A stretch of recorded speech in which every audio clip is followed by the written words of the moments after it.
good day out there to all of my listeners. And I'd like to welcome you to Is Your Way in Your Way podcast.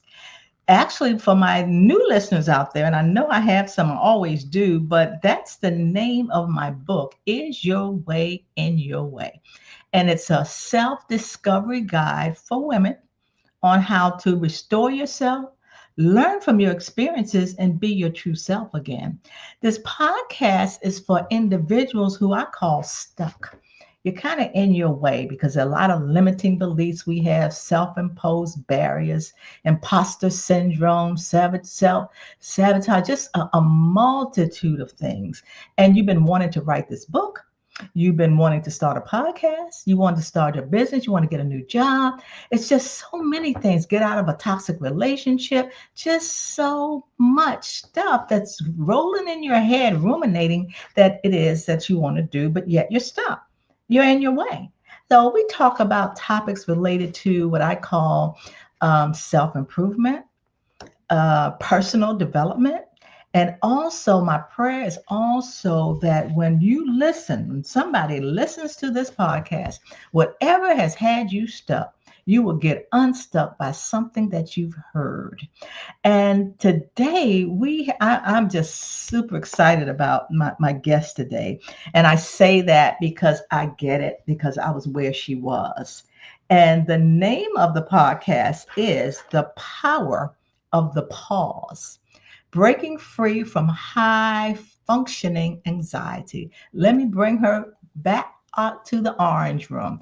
I'd like to introduce to you Dr. Ebony Stone. Hi, Dr. Ebony. How are you today? Hello, how are you? I'm so excited to be here today. Oh, girl, me too. I'm just Thank you super. for having me. Absolutely. It's the pleasure's all mine. Oh, Now, thank one of the things that I do before we start delving into the questions, I kind of tell my listeners, give them a little background, you. okay, so they can kind of understand why you're qualified to talk about the power of the pause. So, one of the things I want to ask my listeners though, have you ever felt like you were crushing it on the outside? I mean, you were doing phenomenal on the outside, but yet you were crumbling on the inside. Like people saw you and thought you had it all together. But on the inside, it was like, oh, it was just, you guys know what I mean by that, right? So like your success was just beautifully decorated mask. You wear a mask for exhaustion, anxiety, and self-doubt. Now, if any of you are kind of shaking your head and say, "Yep, yep, I look good on the outside, but boy, on the inside, I am just falling apart." Well, if you're nodding right now, you're not alone. My guest today, Dr. Ebony Stone, knows this struggle all too well. She's a powerhouse leader, an entrepreneur, and a mental health advocate. Dr. Stone went from navigating the highest level of corporate America to realizing that high functioning, now listen, high functioning anxiety was running her life. In her book, The Power of the Pause, she opens up about how hitting the brakes intentionally can actually accelerate your success. So, what happens when we stop pushing and start pausing? So, hey guys, so let's dive in, Dr. Ebony. Now, you're educate, now you're a doctor. So, we know that before your educational journey, like you got a PhD in business administration, MBA from Wayne State, a bachelor's in management information systems from Oakland University. So, before your educational journey, what was life like for you? You know, that's a funny question. I didn't know life without education, right? From the time I was probably 2 years old, before I could remember, I was in school and I stayed in school. Hmm. I went straight through a master's degree, stopped for a few years to get married, had a couple kids, and then went back and did a doctorate. So, and then I worked in learning and development. So education was always a part of my life. I Hmm. don't know that I really know life without education. Um, Wow. I'm blessed, right? I recognize that I had a childhood that was unlike many. You know, I had my mom and dad in the home together. I grew up with my siblings. My mom has a massive family. She had 15 sisters and brothers. So I have Mm. a ton of cousins. I had a grandmother, my dad's mom, who lived literally a mile and a half away. So Mhm. I had grandmas, you know, daily after school. I got home cooked meals. Mm. So I had a great life, right? Yeah.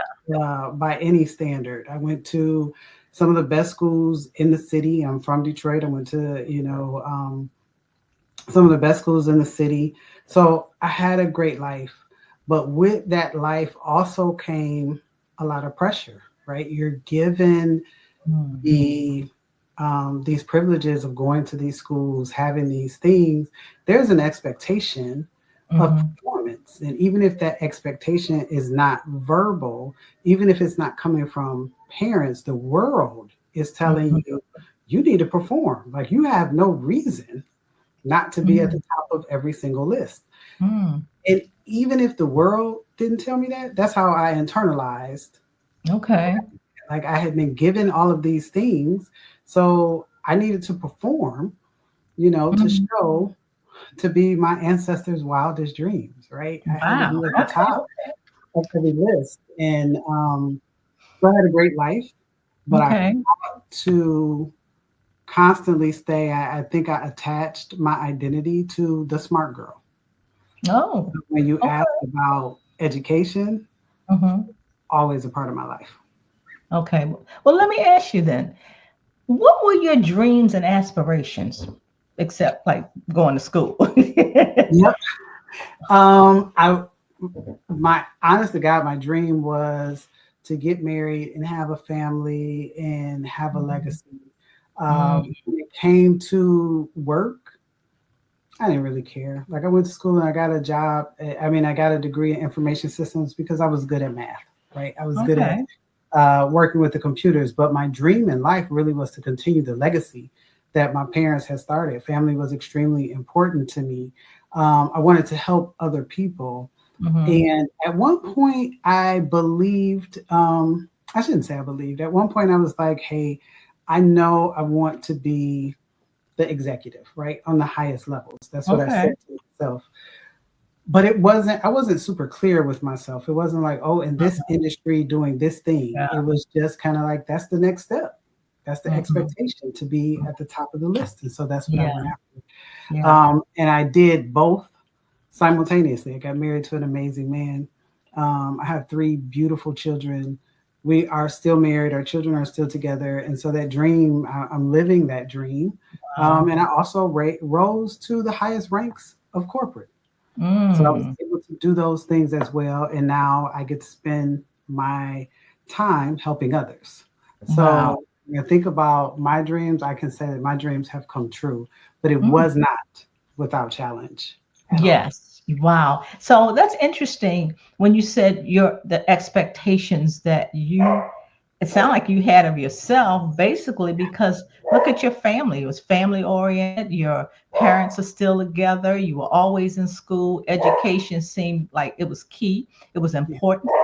And Yep. also you sounded like you were hard on yourself. And I say that because you're like, okay, I want to be this, I want to do this, I want to get to the highest ranks. And you did. Yeah. Okay. And so I like to know, what did it look like when you were gracefully perhaps navigating the corporate world? Yeah. It looked great on the outside Uh-huh. and it was interesting on the inside. Okay. So I have done a number of things. I've done some consulting. I've worked in some small firms. I've worked in some large firms. And it looked like Ebony showing up every day, poised and ready to take on whatever the challenge of the day was. It Mm-hmm. was about leadership. It was about making sure that I was an example for all, but as a black woman, I carried that you got to be an example for all Black people, Yeah. right? And so I was showing up with a smile on my face, even when I wasn't happy. Um, I was calculated. Every move that I made was calculated. I was personable, but I didn't let too many people into my personal space. Mm-hmm. Um, relatable, but I Mm-hmm. wasn't the one to, let's say, hang out after work or Mm-hmm. get to kind of the work cliques. Um, I Many people would tell you that I spoke my piece, Yeah. but that was the Ebony that they knew. They didn't know on the inside that there was Okay. a whole lot more going on. So that's what it looked on the outside. It looked like on the outside. The higher up I got, the older my kids got. On Mm-hmm. the inside, it was a mess. Like I will tell you, we were running, schedules were crazy. Uh, the house looked a mess. There was always clothes that needed to be folded, dishes that needed to be washed. There was another Mm-hmm. event that I had to go to. Uh, Mm-hmm. all of these things had to be done. My husband is an entrepreneur. And so behind the scenes, there was kind of this whirlwind tornado going on. And then we'd Right. step outside and present to the world. And then we Mm-hmm. come back into this whirlwind. Mm. Kind of what it looked like for, I'm going to say 15 years or so. Uh-huh. Just, as the kids were growing up and finding their place in the world as well. So what you were doing, I want to talk about success. How did you, before um, before you're doing what you're currently doing now, and we're going to talk about that. How did you define success when you were in that corporate environment? What was success to you? Success was measured by, to be quite honest, money, Hmm. promotions. Hmm. And I went from tying my identity to um, education and being the smart girl to tying my identity to leading large groups of people. And Mm. so, as long as I was leading a large group of people and making sure that I had a vision in front of them and Right. guiding them toward that vision, I felt like I was being successful. And to a certain extent, I was, but that's not the full definition of success as Okay. I see it today. Right. Because and others saw you as being successful. Absolutely. Absolutely. I Right. can't tell you how many people walked into an office and said, I want to do what you do. Right. Tell me how you do it. And I was thinking, Right. you have no idea what's going on when I leave out Exactly. here. Right. Exactly. So, what was okay? You had all of that. You got it's interesting because that's how we were brought up. You got married, you had the kids, had the white picket fence, you had the good job, you were doing this, you were doing that. And so what was your breaking point behind the pause framework that you're doing? Yeah. Yeah. Great question. So after 2020, so I would say coming out of COVID was a Okay. breaking point because going into COVID, I kicked into what I call overdrive. It was a space where I I buried the feelings that Ebony had, and I made sure that everybody else was okay. I was making sure my husband was okay. He's an entrepreneur. He's a contractor. He couldn't go into other people's homes, right? And I Mhm. knew sitting still was going to drive him bonkers. The kids were at home doing school. I wanted to make sure they were okay. Mhm. Unlike most people who just put their kids at the dining room table, which is, what in hindsight, maybe I should have done. Yeah.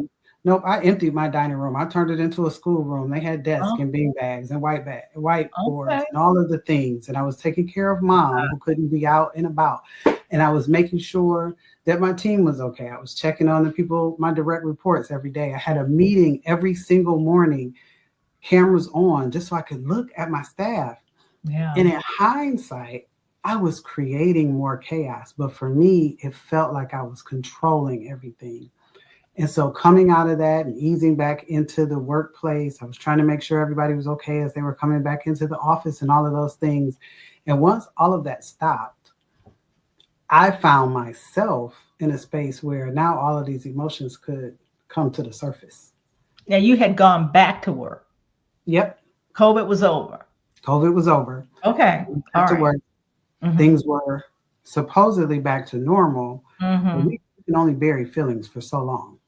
They Okay. will come to the surface if you do Yep. not process Somehow, them. some way. Mm-hmm. Yep, they are coming out. And That's right. so I was dealing with medical issues. I was gaining weight, all of these things. And so I had gone to the doctor, and the doctor said, I couldn't sleep. She's trying to give Mm, me medication to sleep. And he yeah. said, I really want you to consider this behavioral health recommendation. I really would like for you to go see a therapist. Mm, And I said, yeah, I'm going to go. And then when I went back, a couple times he told me. And so finally I said, I've got to go. And I have an amazing therapist. And I mm-hmm. remember talking to her and her saying, hey, I want to do a couple of assessments. Mm-hmm. So after one, maybe two conversations, I want to do a couple of assessments.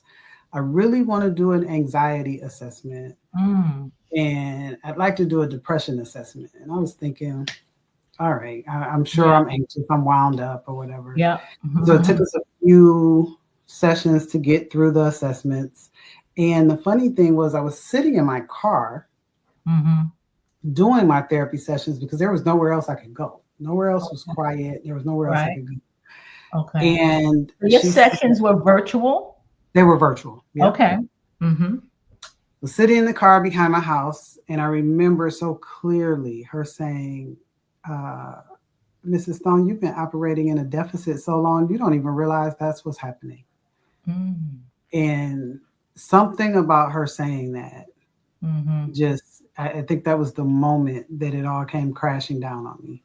And Mm-hmm. the tears just started running. And she continued, she said, I just want you to take a moment and process, but this is going to come with my recommendation that you Mm-hmm. take some time off of work. Mm. Ouch. And correct. So now you're dealing with this. Who doesn't want time off of work? But am I Right. failing because I need time off work? Right. So now you're dealing with this, and have all these thoughts swirling. They're just swirling. Like, are people going to think I'm doing this just to get time off work? Are people Mm. really going to believe? Yeah. Should I actually tell this story? Is it okay to tell this story? What are people going to think of me? How do I go back and be a leader after this? Like, does this is going to show weakness? Like, all of these things are swirling. And I spent probably the better part of um, 3 or 4 more days dealing with whether or not I should take the time that she was suggesting. Okay. Now, during Um, those 3 and 4 days, were you still working? yep. Okay. Mm-hmm. I was still working, and because I care so deeply for people, I was looking at my staff, I was looking at my peers, I was looking at people around me like I can't leave. Like I have to be here for them. Mm. But a seed had already been planted by my therapist who was saying, no, you won't be here for them if Right. you don't take care of yourself, Exactly. because you're going to end up not here in the worst way.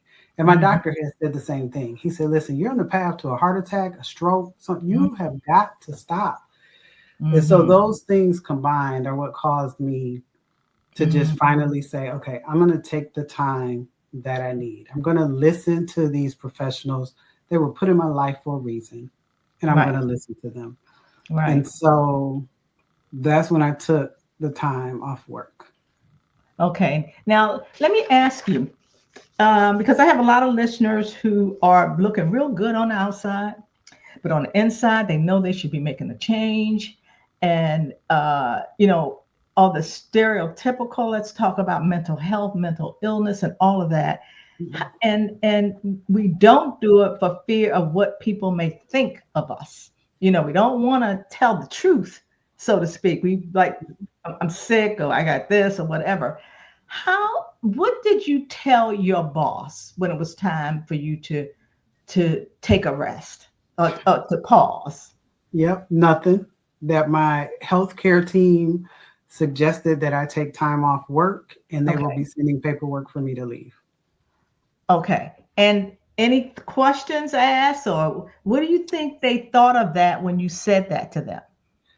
I know they were worried. I Okay. worked, I know we talked before this. I worked with some of the most amazing people. Mm-hmm. And so I know they were worried about me. And in hindsight, I would have maybe told them a little more because I know Mm-hmm. they were worried about me. Okay. But I was in this space. I was not in a good place. And so I was not thinking clearly. I can Mm-hmm. remember, so my mother has had 2 bone marrow transplants. And I remember, and so after a bone marrow transplant, you have to have 24-hour care. And so the Mm-hmm. last one she had, I remember taking a leave of absence to Okay. help her. I Okay. was very upfront about what things were going on and that type of thing, but I was worried and I was not showing up well at work. And I remember my boss at the time, super caring. I think it may have been a Wednesday, and I was scheduled to go out on leave after Friday. And I remember her calling me into her office and saying, "Hey, I think you probably should just go out on leave now." And I was Mm. like, "Oh, but I have these things that I have to finish up." Okay. And she said, "Oh, we'll take care of it. You need to go see about mom." And I Okay. left, and I recognized that I was not showing up well. And because I had worked so hard to get where I was, I am thankful that she was protecting me in that space and saying, Mm-hmm. "Go now before you fall apart." Right. Mm-hmm. I had gotten to that place again, but I wasn't worried about anybody on the outside. I was falling apart on the inside for me. Mm-hmm. And I wasn't sure how that would be taken.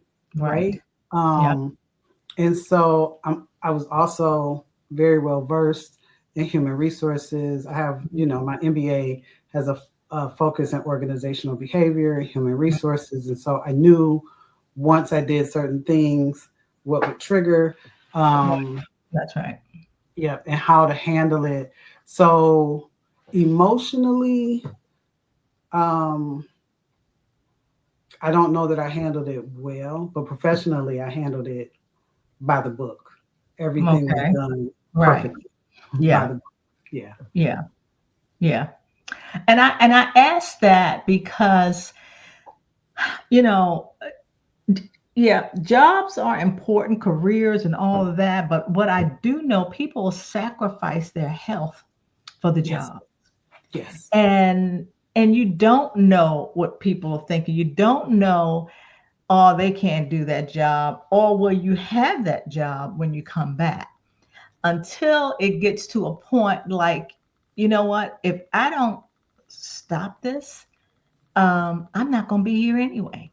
You Correct. know, yeah. And I'd like to say this. I think the majority of people, you're right. They don't know if they're going to have the job when they come back to it. They don't know what's going to happen. I will tell you that it was never a doubt in my mind that my job would be there when I got back. That was never a Okay. doubt in my mind that Okay. my job would be there. What was in my mind is that I think you talked about in your opening the mask Mm, that we put on. What was in my mind is that that mask would be gone, and how would I mm, exist without that mask? Right, the mask that had been there since I graduated college, quite frankly. So mhm. how would I do that? So I think So you the have, mask of being like educated, you all of this and all of that, and yep, uh-huh. Okay. and Uh-huh. so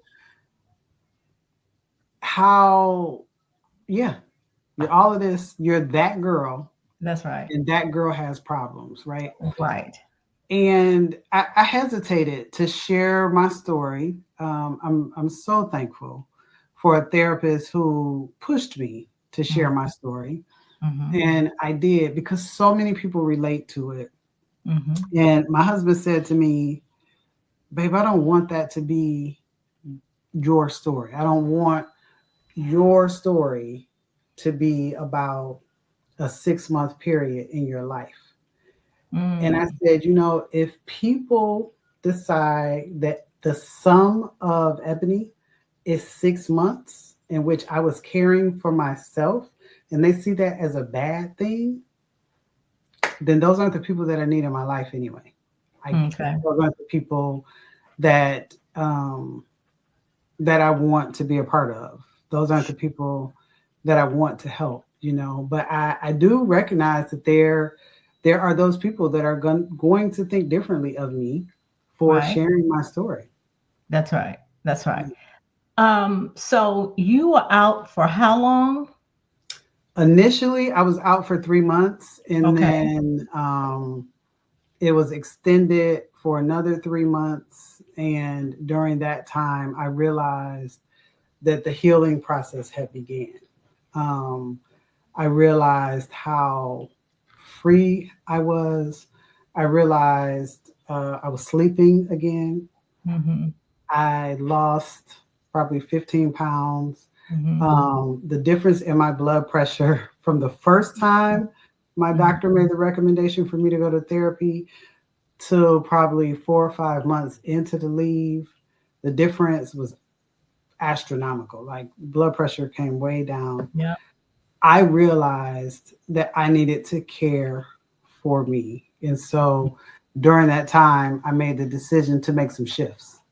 So Okay. I was away for 6 months, and for health reasons, I decided not to return.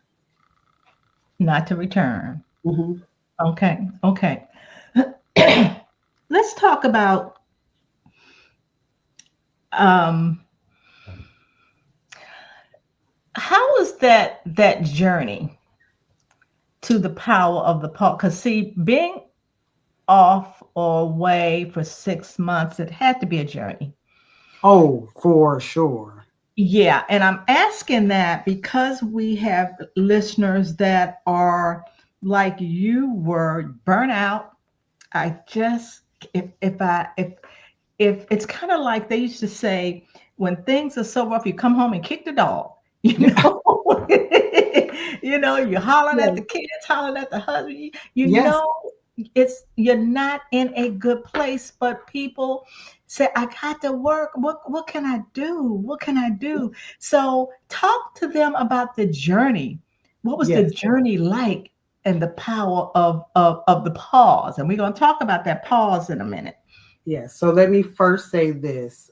I don't think I want a disclaimer out there that I don't think anybody, I'm not telling anybody that they should leave their job. Right, Right. right, I was in a unique situation and having a husband that could support right, this continued health journey that I was on. And we, some right. other things that made it possible. But I do highly recommend Mhm, therapy, and I do highly recommend taking advantage of the benefits that you have if you have them available to you and you mhm, need them. mhm. Now, people will probably think it will be great from day one. Like you stop working, and then you're just living life footloose and fancy free. And that is not what it is like. I Right, spent, I remember um, doing things like I'm a writer. I just love to write, and I journal. My mother has always journaled. I remember spending weeks, and I kept it in my phone. It's in the book. Some of the excerpts are in the book. I kept logs of what I was doing because I still mhm. felt like I had to prove what was Mm, going on in my life. okay. Um, I there were days that I could not get out of the bed. The guilt was so overwhelmingly heavy. Mhm, mhm, Um, there were days that I spent crying, trying to figure out even what I was feeling. And so when mhm. I think about it, it is not easy. The pause is not uh it's not a vacation Mhm. that so many people think it is. It definitely is not. I was not laying on the beach drinking Right, Mai Tais. I was having to confront some really really strong truths, right? I had a Mm-hmm. therapist who was walking me through this, and we were analyzing what was happening. We were analyzing different situations. She would stop me and say, "Hold on, don't gloss over that. Let's talk about your Mm-hmm. feelings in that moment." And all of these feelings Mm-hmm. they were coming up, and I had to deal with them. And then we got to a point where after I had processed so much, it was, how do you build a plan to go forward? What does that look like? And that is not easy, because you have Yeah. to decide what that looks like. And so whether you're in a space where you're like, hey, I need a really hard reset. So, you're on a mental health leave, um, or you're just like, I need a week, a 3-day weekend, right? Mm-hmm. The same principles can be Mm-hmm. applied, Yes. but it's not easy. So Yeah. that's what that journey looked like for me. Yeah. It was probably, and that is why after 12 weeks, Mm-hmm. it was like you're doing the work, but we got more work to do. Mm-hmm. You were talking about a 25-year or so, almost 30-year career in programming that had Yeah. to be processed. You can't do that in Yeah. one Yeah. therapy session. Exactly. And that's why I asked you because, it was interesting during COVID how mental health became a topic of discussion. And I was so relieved because mental health was here before COVID. That just gave people, I don't want to use the word reason, but that just gave individuals like an out, like, yeah, that's what I had, you know. And Hmm. that to me was a relief for individuals because they were suffering with anxiety, depression, and they had been, but they're Yeah. trying to keep it all in. And that's why people blow up and all of those things. So, but that process is not easy. Don't think if you leave that situation, life's gonna be great. No, the journey begins, really. Yeah. That, Big, yep. big deal. Yeah. I Um, literally wrote, um, like, I felt like I was crying and I was breaking down. And like when she told me I needed to be off work, and I felt somewhat, I was like, am I failing? But I felt relieved at the same time. And I felt like, uh, okay, great. I've gotten through this journey, but the journey was just beginning. Like yes. I had no idea. Yes, The that's journey right. was just beginning. That's right. That's right. So let's talk about how do you take up space without losing yourself? Mm. Oh, that's a great question. How do you take up space without losing yourself? I think it's something we talked about a little earlier. It's about being transparent, being Mhm. authentic, and being fully you. Because there are going to be people who don't want to hear it, who don't believe it, who don't buy it, and that's fine. But there is going to be that group of people who dial in. I remember um, when I decided that I was going to put these writings, because this is not a book that I ever wanted to write. Uh-huh. Like I was going to Mhm. write a book. I knew I'd write a book someday, and it would be like the 10 leadership lessons of blah, blah, Right. blah. Right. This was not the Right. book that I was going to write. But because I like to write and journaling was a part of my journey, that's what I started doing. And it became a book. And when I decided to Mm. publish it, Mhm. and we were going through the editing process, someone said to me, you write as if you are talking to one person, not as Mhm. if you're talking to the world. Yeah. Write to that one person. Talk to that one person. You would be surprised if you talk to that one person, Mhm. How many? how many people Yeah. will actually hear you. And I think that is because when you talk to one person, you are as sincere, honest, transparent, and authentic as you Right. can be, It's right? personal. It's Right. personal. And Yes. then everybody feels that. So when you say, how do you take up space and not lose yourself? You do just that. You be you. You be as authentic as you possibly can. Mm-hmm, mm-hmm. So what are you currently, okay, you wrote the book. I can't wait to read the book. I love the title of the book. And what I also want to say, you can have high functioning anxiety, not just work. I don't want people to think, oh, this is all about corporate having a job. It could be your family. Yes. I mean, even though we're talking about in the corporate environment, and I was a high functioning, and what that means is like if you think about a high functioning alcoholic, they can go to work, they can do all of this, they can do all of that, but on the inside, Mm-hmm. my gosh. And oftentimes it's sneaky, right? People who suffer from high functioning anxiety are often high achievers. They're Yes. winning awards, they're winning accolades because it's a what I call, right? And this is not clinical, but Yeah. you want to control everything. Like that's a part of it. You have to control it. So you're grabbing things and you're trying to control them, and people are like, "Oh, that's Yes. amazing!" And she just did this, and you're like, "Yeah, I just stayed up for 16 hours like a crazy person trying to get that done." When really, it's my anxiety taking over. It's Yeah. not. It's not a healthy human being doing that. Right. Yes, Right. Because what do they say? Depression is about the past, anxiety is about the of the future. future. Hmm. Yeah. Yeah. Um, and you hit it. It's those high achievers. Yeah. It's those imposter syndrome folks, Yep. that really set the bar higher for themselves and Yep. can't maintain it. And you just like, yeah, I get it. And you know why I get it? Because I'm like that.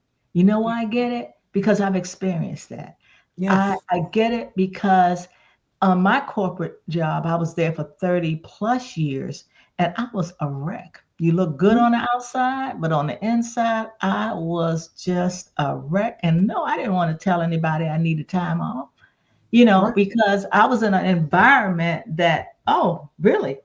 Okay, well, just so you'll know, you may not have this job when you get back. So everybody has different situations, Yes. different circumstances, and we are not machines. We're human beings. Yes. And I wish, and because this year and next year I'll be doing some studying about it. So I don't have research behind it just yet. But what I really wish, because of my experience, I wish that organizations would force sabbaticals Mhm. every so many years. I Mhm. don't know what it looks like, but people need to stop. People Mhm. need to process. People need to rest and heal and regenerate and all of those things. And I wish that sabbaticals were forced, Mhm. and that everybody, I Mhm. don't know what that looks like to the bottom line of an Right. organization. Yeah. So, I know why there would be a fight against it, but there's just got to be a way to Mhm. help the health of Mhm. your staff, and not just physical health, but mental health as well. And Yes. they don't have to be 6-month sabbaticals, Right. but perhaps folks are, every so often there's a 30-day sabbatical that you just Right. gotta push away, and I'm shutting it down. Like you Yeah. you don't have access anymore, so you can go recharge and regenerate and deal with anything that you've needed to deal with. Right. So, in the future, I'll be studying and looking at those things because there are some places that do require sabbaticals, and so Mhm. taking some Mhm. looks at those. But from my experience, I just wish that was something that was, quite frankly, forced upon me. Like, Right. hey, you need Instead to of take time off. using your vacation, right? Like, oh, Right. okay, take Yep. vacation. Yeah, that's Yes. not vacation. Yeah, Correct. Yeah. exactly, exactly. So, Dr. Stone, what are you currently doing? When you said you wanted to help people, you have what we call the PAWS framework. Yes. Talk Yep. about that. What And is that? so I use that framework is kind of the steps that I went through during Mm-hmm. this pause. Mm-hmm. Also, I've found that it can help others to just push Mm-hmm. away for a moment. And sometimes, like I said, they're really quick pauses. How do you use a pause in the moment? Sometimes a pause is just saying in a meeting, while I appreciate that, I am not ready to give my opinion. I want to process all of the information. So if we don't Mm-hmm. need an answer today, can I let you know by Friday? Yes. Yes. And take that time that you need so that you're not forcing that pressure on yourself. And then you can walk away, analyze everything, make Right. sure you understand it, and then decide how to move forward. Sometimes it is a longer pause, right? Maybe you're saying, hey, I'm going to unfortunately use my vacation time because I got to back away. And during that time, you're going through the same steps. Mm-hmm. Or maybe it's a leave and you are going through those steps of first stopping. And I believe, listen, I believe in prayer. And so when I Mm-hmm. pause, the very first thing I'm doing is praying. I Mm-hmm. just need to, you should pray all the time, but I'm praying about the situation. And Mm-hmm. then I'm trying to analyze what's happening. I'm trying to understand my part in it because a lot of times Yeah. we play a part in these things, this pressure that we're putting on us. Not always, but sometimes we Yeah. play a part in that. And Yeah. I want to understand my part in it.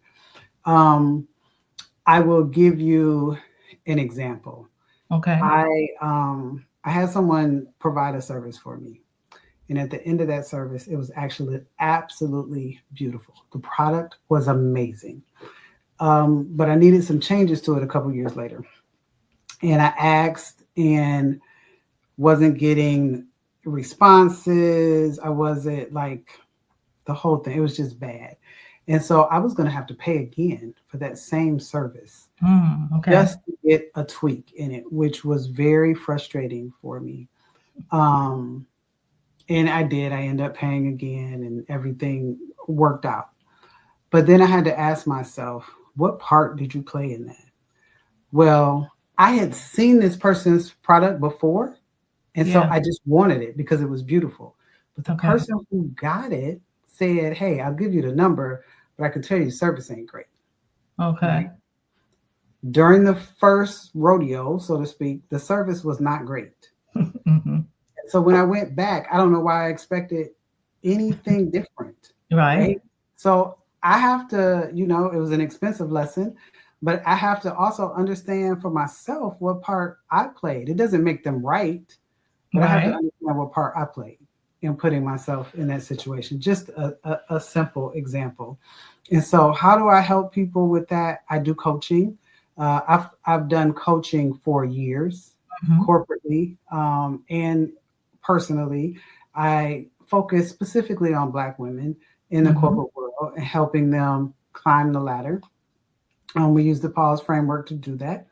I have group coaching that kicks off quarterly. So we'll be kicking off another cohort beginning of April. Okay. I do some speaking.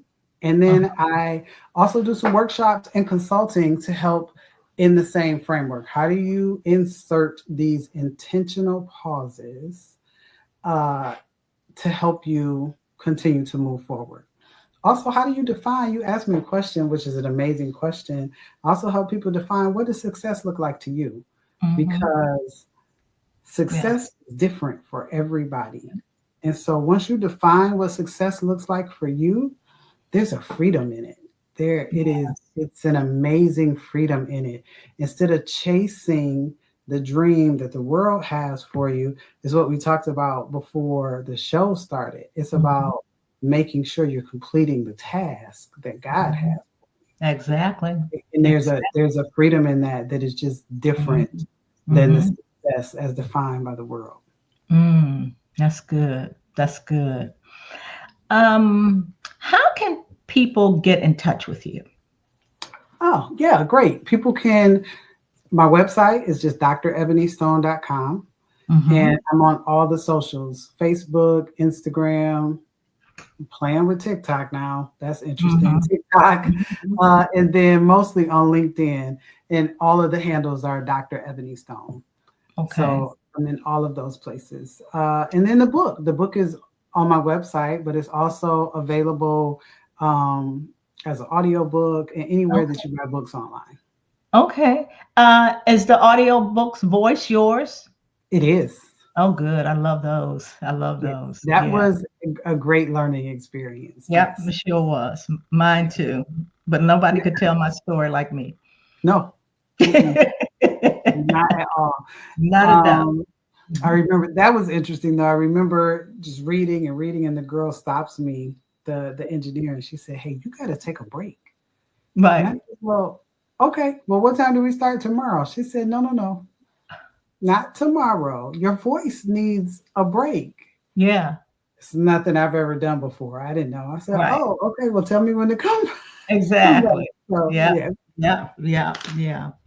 Well, Dr. Ebony Stone, it was a delight to have you as a guest on Is Your Way in Your Way. it And was just an listening absolute to pleasure being here. and just listening to your story, you were in your way just by your expectations, how Yes, you grew up and what you thought you should be doing. yes, But the body says, uh-uh, something's up. Right. yes. So I just thank you. I got a lot of nuggets out of that. I could relate to your story. And I know I have many listeners on that can relate to it as well. And I ask my listeners to please share this podcast with somebody where you know this would be of their best interest. And also, as I always say, listeners, bye for now. God bless. And Dr. Ebony Stone, again, it was my pleasure to meet you and to speak with you. Godspeed. Godspeed. Thank you. Thank you for having me. Sure.